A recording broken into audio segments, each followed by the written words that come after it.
नमस्कार दोस्तों, आज की वीडियो में डिस्कस करेंगे कि सर्दियों में हड्डी एवं जोड़ रोग में दर्द क्यों बढ़ जाता है। सर्दियों के मौसम में ऐसा क्या होता है कि दर्द बढ़ जाता है। तो सर्दियों में तापमान कम होने के कारण शरीर के कई सारे तंत्र प्रभावित होते हैं, जैसे मस्तिष्क, हृदय।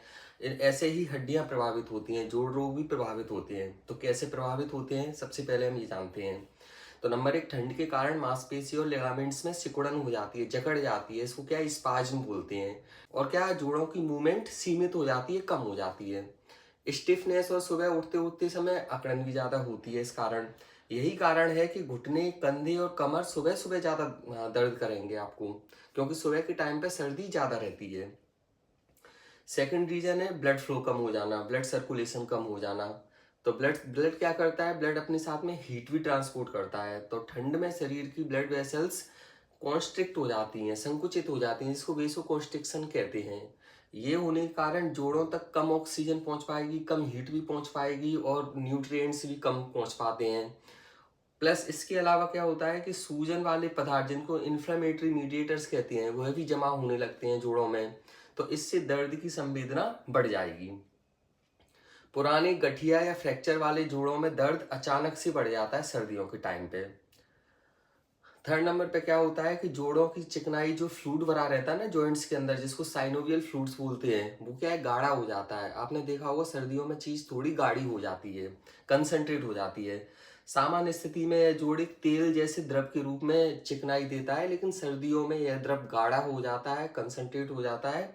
इससे जोड़ों में घिसावट बढ़ती है और चलने फिरने में दर्द और आवाज आने लगती है, क्रेपिटेशन की, किड़किड़ की आवाज आपने कई बार सुनी होगी पेशेंट से। खासकर ऑस्टियोआर्थराइटिस के पेशेंट में समस्या बढ़ जाती है थोड़ा। नेक्स्ट क्या होगा कि विटामिन डी की कमी होगी। विटामिन डी की कमी सर्दियों में कैसे होती है, और एक्चुअली विटामिन डी की कमी ही सबसे बड़ा कारण होती है। तो सर्दियों में कैसे होगी, धूप कम निकलती है सर्दियों में, आपने देखा होगा धूप की ड्यूरेशन कम हो जाती है। इसके अलावा लोग अपने कपड़े भी पूरे पहन के रखते हैं, तो विटामिन डी का सिंथेसिस स्किन से स्टार्ट होता है। अब सर्दी में धूप भी कम हो गई, कपड़े भी पूरे पहन रखे हैं, तो विटामिन डी कम सिंथेस होगा। इससे क्या होगा, हड्डियां कमजोर हो जाएंगी, मांसपेशियों में दर्द और थकान बना रहेगा, और बुजुर्गों में फ्रैक्चर का खतरा बढ़ जाता है। जैसे मैंने अपनी पुरानी वीडियो में बताया था, कई बार मरीज की दर्द दवा से नहीं, दर्द की दवा से नहीं, विटामिन डी से ही सही हो जाता है। तो अगर कोई दर्द का पेशेंट आपके पास आए तो विटामिन डी का सैसे उसको दे देना है, सही हो जाएगा। पुरानी बीमारियां सर्दी में ज्यादा सक्रिय हो जाती है, आपने ध्यान दिया होगा, कोई पुरानी चोट होती है वो सर्दी में ज्यादा दर्द करती है। जैसे आर्थराइटिस, तो जो रूमेटॉइड आर्थराइटिस है ना, इसमें ठंड के कारण सूजन बढ़ती है। कई सारे पेशेंट रूमेटॉइड आर्थराइटिस के आ रहे हैं इस टाइम पे। ऑस्टियोआर्थराइटिस में स्टिफनेस और पेन बढ़ जाता है। ये भी मुझे देखने को मिला है कि जो घुटने के दर्द है ना, ये सर्दियों में ज्यादा बढ़ जाते हैं। रीढ़ की समस्याएं जैसे सर्वाइकल स्पॉन्डिलोसिस, लंबर स्पॉन्डिलोसिस, ये ठंड के नसों पर दबाव ज्यादा महसूस होता है, इसलिए ये दर्द करती हैं, ये सर्दियों में बढ़ जाती हैं। नेक्स्ट फैक्टर क्या है, शारीरिक गतिविधि का कम हो जाना। आलस आता है ना सर्दी में, आलस के कारण हम बाहर नहीं निकल पाते।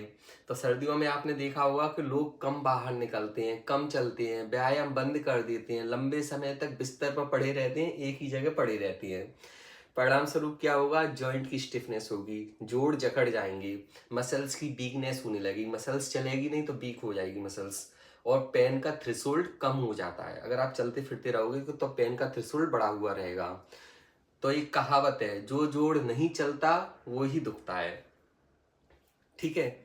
नेक्स्ट फैक्टर है ठंडी हवा और नमी, जो कोल्ड और डैम्प वेदर होता है ना, ये भी एक फैक्टर है अपने आप में। तो नमी और ठंडी हवा क्या कराती है, नसों की संवेदनशीलता को बढ़ा देती है। पुराने चोट वाले स्थान पर ज्यादा दर्द महसूस होगा, घुटने और कमर में भी भारीपन महसूस होगा। इसलिए हम इलाज में बोलते हैं गर्म चीज से सिकाई करना है। यही कारण है कि मौसम बदलते ही दर्द एकदम से बढ़ जाता है। अब हम देखते हैं कि किन लोगों को सबसे ज्यादा प्रॉब्लम होती है सर्दियों में।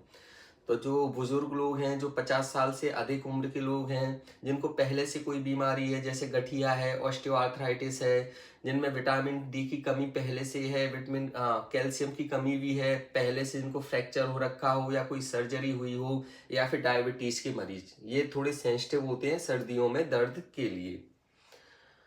तो फाइनली हमारा कंक्लूजन क्या निकलता है? कंक्लूजन के बाद मैं आपको इसका इलाज भी बताऊंगा। तो कंक्लूजन निकलता है, सर्दी में हड्डी जोड़ दर्द बढ़ने का कारण केवल ठंड ही नहीं, बल्कि ठंड प्लस कम रक्त संचार प्लस विटामिन डी की कमी, कम मूवमेंट पूरे शरीर की और कोई पुरानी बीमारी, ये सब दर्द में बढ़ोतरी करा सकती हैं। तो केवल अकेली सर्दी नहीं है फैक्टर, और भी कई सारे फैक्टर हैं।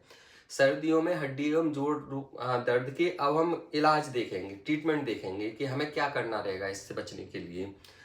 तो जो पूरा ये इलाज है, इसका उद्देश्य क्या है? दर्द को कम करना, जोड़ों की जकड़न को दूर करना, चलने फिरने की क्षमता को बनाए रखना और बीमारी की आगे बढ़ने से रोकना, प्रिवेंट करना, प्रोग्रेस को प्रिवेंट करना बीमारी की। तो सबसे पहले और सबसे जरूरी है जीवन शैली में बदलाव एवं दैनिक आदतों में सुधार।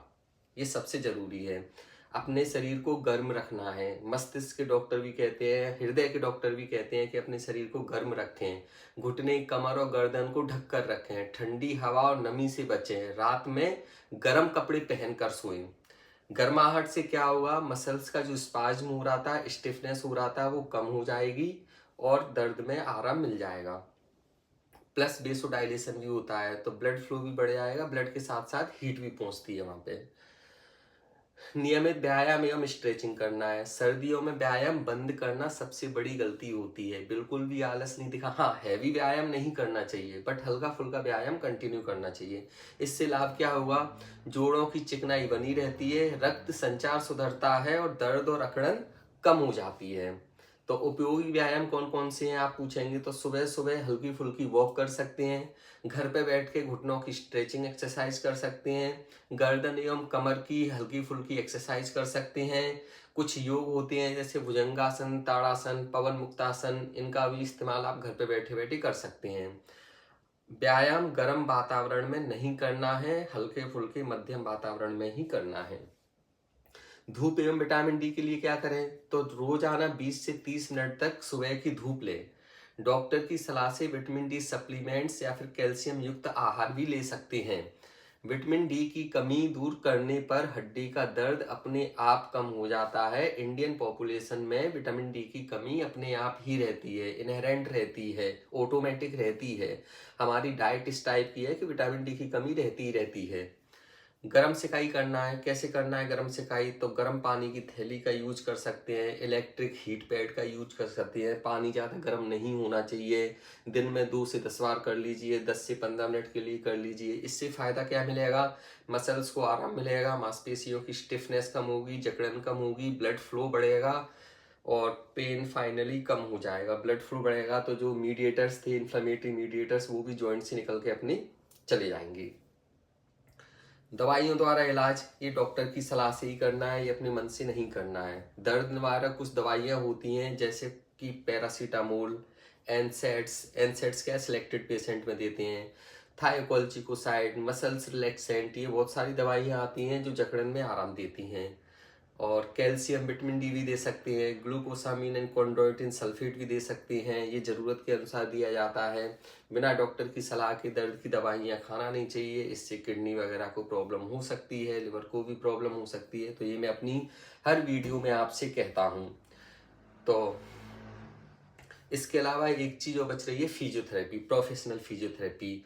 आप उनकी भी सलाह ले सकते हैं, फिजियोथेरेपिस्ट की। अल्ट्रासाउंड थेरेपी करेंगे वो, टेंस की थेरेपी करेंगे, बैक स्वॉथ होती है टेक्निक, वो भी यूज कर सकते हैं। ये घुटने, कंधे, कमर दर्द में बहुत लाभकारी होती है फिजियोथेरेपी। तो ये मैंने पूरा ट्रीटमेंट, ये मैंने ठंडी के कारण आपके दर्द क्यों बढ़ जाते हैं वो बताए थे, इसका इलाज ही बता दिया। अगर आपका वजन बहुत ज़्यादा है तो क्या मोटापा जो होता है ना, वो जोड़ों पर अतिरिक्त दबाव डालता है। वजन कम करने से लगभग 50% वजन, हाँ, दर्द अपने आप चला जाता है। तो जैसे अगर आपने 5 किलो वजन कम किया तो घुटनों पर पता है 20 किलो दबाव कम हो जाएगा। 20 किलो दबाव, मतलब इतना वजन का संबंध आपके घुटनों से होता है। तो जितना ज्यादा वजन होगा उतना ज्यादा दर्द करेगा, जितना ज्यादा आप वजन कम कर लेंगे उतना ज्यादा दर्द आपका कम हो जाएगा। कुछ घरेलू उपाय होते हैं, लाभकारी उपाय होते हैं, जैसे कि सरसों के तेल से मालिश, हल्दी वाला दूध, अदरक, लहसुन का सेवन, गुनगुना पानी पीना, अपने आप को गर्म रखना।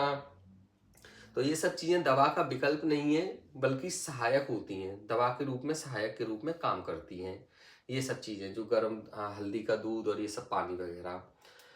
किन परिस्थिति में हमें डॉक्टर को दिखाना चाहिए? बहुत तेज दर्द हो, स्पाज्म क्या है, कभी कभी इतना ज़्यादा हो जाता है कि ऐसा लगता है कि टूट गया हो, तो उस कंडीशन में दिखाना चाहिए। सूजन या लाल पड़ गया हो, बुखार के साथ जोड़ों में दर्द हो रहा हो, अचानक से बिल्कुल उठ ही नहीं पा रहे, अपनी जगह से खड़े ही नहीं हो पा रहे, पैर में सुन्नपन हो जाए, कमजोरी हो जाए, तो इन कंडीशंस में हमें डॉक्टर्स को दिखा लेना चाहिए।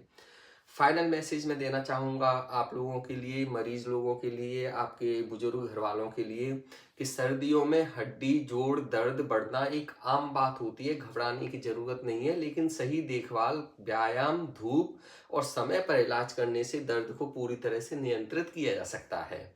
इसके अलावा आपके दिमाग में जो भी कोई क्वेश्चन हो, जो भी कोई सवाल हो, आप नीचे कमेंट बॉक्स में मेरे से पूछ सकते हैं। मैं कोशिश करूंगा कि हर सवाल का आंसर दे सकूं। मिलता हूं अगली वीडियो में, जब तक के लिए टाटा बाय।